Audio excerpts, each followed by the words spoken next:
हाँ student, last class में हमने देखा था इंट्रोडक्शन में हमने एक एक्सप्लेन किया था फर्स्ट वीडियो के अंदर आपको क्या क्या डिफरेंस था कि क्यों रिक्वायरमेंट हुई, इसकी क्या विशेषताएं थी, वो हमने दूसरे वीडियो में डिस्कस किया। तीसरे में आज देखते हैं इसका जो डिसीज़न लिया जाता है किसी भी तरह से कि यहाँ पर क्या टैक्स हर कोई लगा सकता है क्या, क्या राज्य अपनी तरफ से लगा सकता है क्या, क्या सेंट्रल गवर्नमेंट अपनी तरफ से टैक्स लगा सकता है क्या, नहीं, इन सब के लिए बाउंडेशन है। क्योंकि यहाँ पर हर एक राज्य अपनी मनमानी रेट नहीं ले सकता, जिस तरह से सेल टैक्स में ले लिया करता था, हर एक स्टेट अपनी अपनी लेता था। यहाँ पर इन्होंने वर्ड को चेंज कर दिया। इसके लिए एक काउंसिल का गठन किया जिसे नाम दिया गया जीएसटी काउंसिल। 2017 में राष्ट्रपति के द्वारा इसे बनाया गया और इसके अध्यक्ष, उपाध्यक्ष और कुछ मेंबर बनाए गए जिनके बेस पर इस पे डिसीजन होता था। मेंबर कौन हो सकते थे उसके बारे में भी हम डिस्कस करेंगे। कौन कौन व्यक्ति इसके मेंबर होंगे, राज्य के होंगे, राज्य में कौन होना चाहिए, वित्त मंत्री होना चाहिए या फाइनेंस आपका टैक्स से रिलेटेड वर्क करने वाला होना चाहिए, एटसेट्रा। उनको लेना है सेंट्रल से कौन से मंत्री लिए जाएंगे, इन सब का ग्रुप होता था ताकि हर एक स्टेट से इसमें डिसीजन लिया जाए। नहीं तो ये चीज़ हो जाएगी कोई सेंट्रल गवर्नमेंट में एक गवर्नमेंट बैठी है तो वो अपनी तरफ से जो चाहे वो रेट लगा दे, ऐसा नहीं। यहाँ पर हर एक स्टेट से एक एक मेंबर चुनकर जाएगा जो राज्य भेजेगा। कुछ सेंट्रल गवर्नमेंट के मिनिस्टर होते हैं जो राज्य में हैं, उनको लिया जाता है। ठीक, साथ में एक वित्त मंत्री या फाइनेंस मिनिस्टर होता है और साथ में ही यहाँ पर दे रखा है एक उपाध्यक्ष की भी जरूरत होती है। तो अध्यक्ष कौन होगा उस पर भी हम बात करते हैं, जरूरत क्यों पड़ी उस पर भी डिस्कस करते हैं, किस किस तरह से ये वर्क कर रहा है, आइए उसी पे पूरा डिस्कस करते हैं। तो देखिए इसने दे रखा है अनुच्छेद यहाँ पर माल और सेवा कर काउंसिल का गठन और कार्य प्रणाली। इसमें दे रखा है इसके अंदर इसने अनुच्छेद 279A के तहत राष्ट्रपति ने 15 सितंबर 2016 को जीएसटी काउंसिल का गठन किया। ठीक है, इसके अंदर केंद्रीय और वित्त मंत्री, एक अध्यक्ष जो होगा वो कौन होगा, केंद्रीय का वित्त मंत्री होगा, जो सेंट्रल गवर्नमेंट होगी उसका जो फाइनेंस मिनिस्टर होगा वो इसका अध्यक्ष होगा पूरा काउंसिल का। दूसरा यहाँ दिया है केंद्रीय राज्य मंत्री, राजस्व और वित्त से मेंबर होंगे, वो इसके मेंबर होंगे। नेक्स्ट दिया प्रत्येक राज्य से नामांकित एक एक मंत्री, वित्त और कराधान से रिलेटेड है वो होगा। हर एक राज्य अपनी तरफ से एक मंत्री को जीएसटी काउंसिल में बैठने के लिए, मेंबर बनने के लिए नियुक्त करेगा, जो किससे रिलेटेड हो, तो वो दिया कराधान से रिलेटेड और वित्त से रिलेटेड, ऐसा मंत्री इसके अंदर एक बैठेगा। तो जितने स्टेट वहाँ से एक एक आएगा, ऐसे राजस्व के उतने हो गए। साथ में उपाध्यक्ष कौन होगा, तो राज्यों से जो वित्त मंत्री आए उन्हीं में से, ये राज्य जो देता है थर्ड वाला, इनमें से जो होगा इसमें से ही एक उपाध्यक्ष की नियुक्ति करेगा, सेंट्रल में से नहीं। ठीक है ना, सेंट्रल से तो कौन जाएगा, अध्यक्ष, और वो भी कौन सा, केंद्रीय वित्त मंत्री। और यहां पर दिया उपाध्यक्ष कौन होगा, जो आपका राज्य सरकार की तरफ से जो आए ये व्यक्ति आएंगे इसमें से। ठीक है ना, इनकी वही वोटिंग होगी, उसके अकॉर्डिंग इनको नियुक्त किया जाएगा, ये व्यक्ति इसके अंदर शामिल होंगे। नेक्स्ट दे रखा है विभिन्न राज्यों में काउंसिल की सिफारिश करेगा।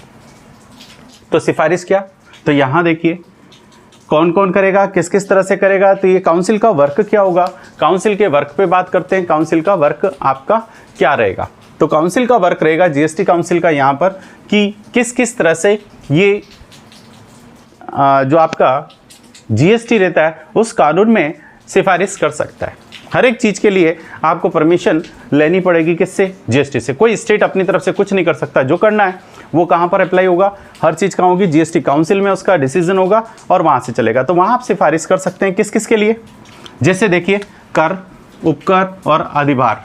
किसी तरह का आपने टैक्स लगाना है, टैक्स को बढ़ाना है, ठीक है ना, और उपकर लगाना है उस पर, या अधिभार लगाना है, सरचार्ज वगैरह लगाना है, तो उसके लिए आपको जीएसटी काउंसिल से सिफारिश करवानी। कर मुक्त तथा भार लगाना, कोई ऐसी जगह जो आपने टैक्स फ्री करनी है उन पर, और कौन से स्टेट में भार लगाना है वो भी यहाँ पर देखना है। कर मुक्त कहाँ कहाँ करना है, किन किन चीज़ों को कर मुक्त करना है, किस तरह के गुड्स कर मुक्त होने चाहिए वो उसकी कंडीशन के अकॉर्डिंग, और किन पर भार लगाना चाहिए उन पर देखा है।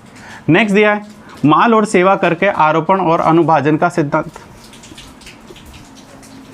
किस तरह से इन पे कर का लगाया जाएगा, उनके किस किस तरह से एलोकेट किया जाएगा। तो हमारे यहाँ तो ड्यूल सिस्टम चल रहा है, अगर लगता है तो माल और सेवा करके अगर स्टेट में 2 टाइप्स के हो गए आपके, ठीक है, 2 पार्ट्स में एलोकेट किया जाता है, ठीक है, ड्यूल टैक्स कह सकते हैं हम। यहाँ पर दे रखा है आवृत्ति की न्यूनतम सीमा निश्चित करना, टैक्स की मिनिमम रेट फिक्स करना, कितनी होगी, टैक्स की नहीं, आपकी टर्नओवर की, टोटल टर्नओवर कितना मिनिमम होना चाहिए। जैसे फिलहाल हमारे पास 20 लाख, 10 लाख और 40 लाख जो हमने लास्ट वीडियो में डिस्कस किया था, 10 लाख और 20 लाख, 10 लाख सर्विस के लिए और 20 लाख वही स्पेसिफाइड जो स्टेट हैं उनके लिए 10 और 20, सर्विस के लिए 10 और प्रोडक्शन गुड्स के लिए हमने 20 लाख देखा था, और अदर स्टेट के लिए सर्विस के लिए 20 और 40 लाख, यानी वो जो 10 और 20 है वो 8 तरह के स्टेट थे जो हमने पिछली वीडियो में देख चुके हैं। तो यहाँ पर मिनिमम अमाउंट का ध्यान रखना है, कितना रखना है। कर की दरें न्यूनतम और अधिकतम करना, जो टैक्स की रेट होगी उसको बढ़ाना और घटाना ये स्टेट का काम नहीं, किसका होगा, जीएसटी काउंसिल का होगा। और जीएसटी काउंसिल में ये सारे मेंबर होते हैं, इन सब के डिसीजन होंगे, उनका वोट होगा, तभी वो एजेंडा उसमें पास होगा और वो अप्लाई होगा, अदरवाइज वो अप्लाई नहीं होगा। नेक्स्ट 6 पॉइंट दे रखा हमारे पास, प्राकृतिक संकट और दुर्घटना के समय के संबंध में।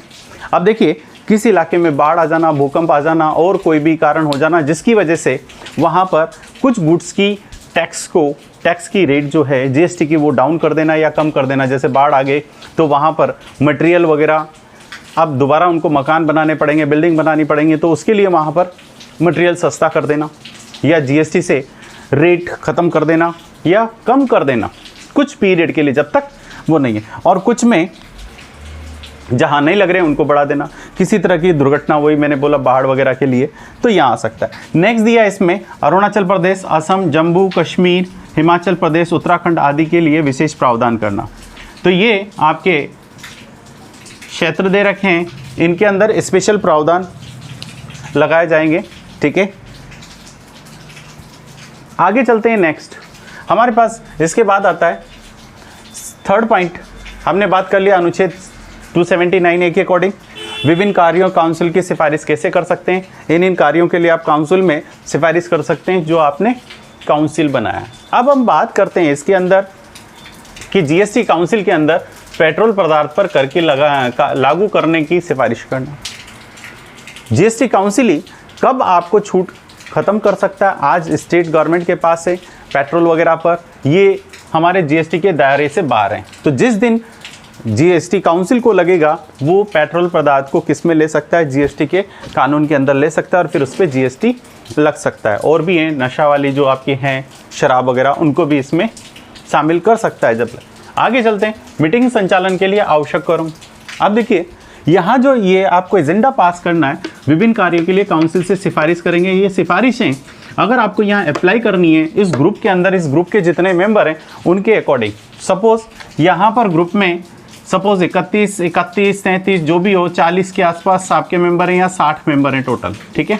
इन 60 मेंबर के अकॉर्डिंग आपको क्या करना है, कम से कम आपकी मीटिंग कंप्लीट करने के लिए कोरम कितना होना चाहिए, 50% यानी 30 मेंबर वहाँ पर उपस्थित होने चाहिए उस मीटिंग के लिए, उस एजेंडे के लिए जिसको आप सिफारिश करने के लिए जीएसटी काउंसिल में अप्लाई किया। ये मेंबर अगर होंगे तो आपकी मीटिंग का कार्य आगे चलेगा। इतने मेंबर कम से कम होने चाहिए। नेक्स्ट हमने देखा इसके अंदर निर्णय डिसीजन लेते वक्त क्या चाहिए। तो यहाँ डिसीजन लेते वक्त कितने मेंबर होने चाहिए और किस किस जगह से होने चाहिए ये भी हमें ध्यान रखना है। तो आपके पास टोटल कितने, कम से कम 30, आप सपोज 40 आ गए वहाँ, या पूरे 60 व्यक्ति पहुँच गए निर्णय लेने के लिए, यानी मीटिंग में पूरे 60 आ गए तो बात अलग। और अगर 40 आ गए तो कम से कम 30 तो होने चाहिए। तो 30 से ज़्यादा और जितने मेंबर उपस्थित हुए हम उनकी बात कर रहे हैं। तो यहाँ दिया क्या, उपस्थित सदस्यों का 3/4 वोट होना चाहिए। 3/4, सपोज मैं कहता हूँ कि अगर 60 हैं तो 60 का 75% कितना हुआ, 45। तो 45 मेंबर होना कंपलसरी है। आपके कितने मेंबर होने चाहिए, 45 मेंबर उपस्थित होने चाहिए। अब बात आती है इस 45 में से भी क्या, तो यहाँ दिया सेंट्रल मेंबर, सेंट्रल के जो मेंबर होंगे वो 1/3। सेंट्रल कौन, ये 2nd पॉइंट जो हमारा केंद्रीय राज्य मंत्री, राजस्व और वित्त मंत्री के सदस्य, ये इनमें से 1/3 हो सकते हैं, इससे ज़्यादा नहीं हो सकते क्योंकि गवर्नमेंट उनकी है। तो सेंट्रल के सिर्फ 1/3 बोला। तो यहाँ देखिए 45 में से 1/3 यानी 15 व्यक्ति इसके होंगे सिर्फ सेंट्रल के। इससे ज़्यादा व्यक्ति का वोट यहाँ पर वैलिड नहीं माना जाएगा। सिर्फ 15 यानी 1/3 जितने डालने आए उसका 1/3, उससे ज़्यादा अगर इनका डल गया तो इंक्लूड नहीं करेंगे। ठीक है। नेक्स्ट दिया इसने 2/3 किसके लिए दिया है? तो राज्य सरकारों के सदस्य के द्वारा। 2/3 क्या होगा? तो 45 का 2/3 कितना हुआ? 30%। तो 30% इसमें इंक्लूड किए जाएंगे। ठीक है। तो यहाँ पर हमारे पास निर्णय लेने में कितने हो गए? 3/4 तो होना चाहिए, यानी टोटल 60 है तो 60 का 45। ठीक है। अब डिसीजन लेना है तो 1/3 केंद्रीय सरकार के होने चाहिए और 2/3 किसके होने चाहिए? स्टेट वाले जो सेकंड है, जिनसे हमारा उपाध्यक्ष चुना जाता है, ये वाले व्यक्ति जो स्टेट अपनी तरफ से बेचता है, जो स्टेट अपनी तरफ से जीएसटी काउंसिल में मेंबर बनने के लिए उनकी सिफारिश भेजता है या नामांकित करता है, उसमें से 2/3 व्यक्ति होने चाहिए। सपोज यहाँ 40 हुए तो 40 का वही रेशियो बनाना है। ठीक है ना? कितना? 1/3 और 30 हुए तो 1/3 यानी 10 और 20 ये होने चाहिए, तभी वोट वैलिड होगा, तभी डिसीजन वैलिड होगा, अदरवाइज डिसीजन वैलिड नहीं माना जाएगा। नेक्स्ट है माल और सेवा कर का ढांचा एवं उसके संग्रह किस किस तरह से कर सकते हैं। तो टैक्स कलेक्ट कौन कौन कर सकता है? तो यहाँ हमारे पास आता है माल और सेवा का कर का विस्तार 1 जुलाई 2017 से आपके पास हुआ, माल और सेवा कर का विस्तार। तो हमारे यहाँ जीएसटी कब से लगने लगा? टैक्स कलेक्ट करने की बात कर रहे हैं, उसका फॉर्मेट क्या है, उसका संग्रहण कौन करेगा, कलेक्शन कौन करेगा, हम उसकी बात कर रहे हैं। तो यहाँ दिया माल और सेवा कर का विस्तार 1 जुलाई 2000, ये एक्ट बनाए इन्होंने जितने सारे, जिनके अंदर रहेंगे तो माल और सेवा कर का विस्तार 1 जुलाई 2017 को हुआ। दोहरा जीएसटी मॉडल अपनाया गया। हमारे यहाँ जो जीएसटी लग रहा है वो क्या है? डील सिस्टम है। यहाँ पर जीएसटी और सीजीएसटी 2 पार्ट्स में एलोकेट किया जाएगा। जीएसटी के संबंधित विभिन्न कानून 35 अधिनियम बनाए गए। जीएसटी से रिलेटेड टोटल कितने अधिनियम बनाए? 35 अधिनियम बनाए। उन 35 अधिनियम की बात हम यहाँ करेंगे कि कितने 35 अधिनियम किस तरह के हैं। तो इन 35 अधिनियम पर हम बात करते हैं। तो देखिए क्या क्या बनेगा, कितने एक्ट बने, उन पे बात करते हैं। तो पहला देखिए CGST act 2017। CGST central goods and service tax, जैसे हमने कहा ड्यूल टैक्स होता है, तो सीजीएसटी हो गया और आपका एसजीएसटी हो गया। तो सीजीएसटी में आपका central goods and service tax 2017, section कितनी है? 174 और साथ में दिए हैं 3 शेड्यूल। बहुत छोटा एक्ट है। 174 तो सेक्शन दे रखे हैं और 3 क्या दे रखी हैं इसने? शेड्यूल दिए हैं। ठीक है। एंड 174 में पूरी की पूरा एक्ट आ गया आपका सीजीएसटी से रिलेटेड सारे। एसजीएसटी एक्ट 2017 हर एक स्टेट के लिए अलग अलग दिया, इसलिए यहाँ पर 31 क्या बनाए आपके अधिनियम बनाए गए। ठीक है। 31 वहाँ पे 1 था, 31 टोटल 35 में। तो एसजीएसटी के कितने? 31, जिसमें राज्यों के अंदर 2 संघीय क्षेत्र भी इंक्लूड है। 2 या 3 जो भी संघीय क्षेत्र हैं वो इसके अंदर इंक्लूड है। आगे चलते हैं। इसके अंदर यूटीजीएसटी एक, ठीक है। तो UTGST union territory goods and service tax, संघीय क्षेत्र में किस किस को माना है? तो यहाँ इसने बताया इन स्टेट को संघीय क्षेत्र में रखा है। 2 को तो उठाकर आपके कहाँ डाल दिया है? आपका दिल्ली और जम्मू कश्मीर को तो आपको इसमें डाल दिया है एसजीएसटी में, और बाकी का यहाँ रख रखा है। तो देखिए कौन कौन से? अंडमान निकोबार द्वीप, लक्षद्वीप, दादर और नगर हवेली, द्वीप दमन, और साथ में दे रखा है आपका चंडीगढ़। ये हमारे पास टोटल स्टेट हुए। ठीक है। आगे चलते हैं। इसके साथ हम 4th में दे रखा है हमारे पास कि आईजीएसटी में क्या क्या आएगा। तो आईजीएसटी में लेते हैं। आईजीएसटी किसके लिए होगा? तो integrated goods and service tax. Integrated goods and service tax क्या हो गया? तो देखिए integrated goods and service tax हो गया जब आप एक स्टेट से दूसरे स्टेट में गुड्स का ट्रांसफ़र करते हो, या एक स्टेट से यूनियन टेरिटरी गुड्स ये सर्विस टैक्स के अंदर यानी किसी संघीय क्षेत्र में ट्रांसफ़र करते हो, तो आपको क्या लगेगा? आईजीएसटी। आईजीएसटी क्यों? क्योंकि टैक्स कलेक्ट करने का काम कौन करेगा? यहाँ पर सेंट्रल गवर्नमेंट करेगी, क्योंकि IGST हमने देखा है कि हमेशा जो टैक्स कलेक्ट किया जाता है वो कौन सा लेता है, कंज्यूम करने वाला स्टेट, प्रोडक्शन करने वाला नहीं।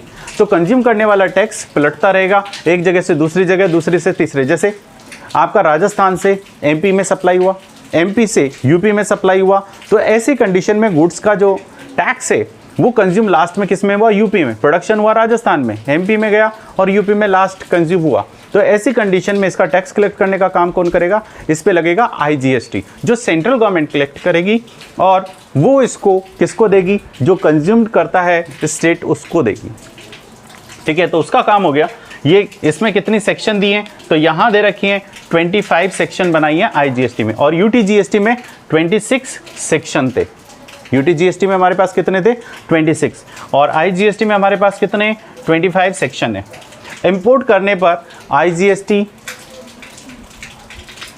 लगता है, क्योंकि यहाँ क्या माना, एक स्टेट से दूसरे स्टेट में आना माना गया, इसलिए उस पर टैक्स लगेगा, और उसे कौन कलेक्ट करेगी, सेंट्रल गवर्नमेंट। ठीक है, नेक्स्ट एक्सपोर्ट को यहाँ जीरो रेटेड माना है, बट आप एक्सपोर्ट करते हैं जीरो रेटेड है, इस कंडीशन में जो गुड्स आपने एक्सपोर्ट किया है उसकी इनपुट क्रेडिट तो मिलेगी। अगर आपने उससे रिलेटेड जो गुड्स प्रोडक्शन किया उसके लिए जो आपने इनपुट टैक्स दिया है उसकी क्या मिलेगी, इस एक्ट के अकॉर्डिंग इनपुट टैक्स क्रेडिट आपको मिलेगी। नेक्स्ट दे रखा है हमारे पास माल और सेवा कर राज्यों की क्षतिपूर्ति अधिनियम 2017।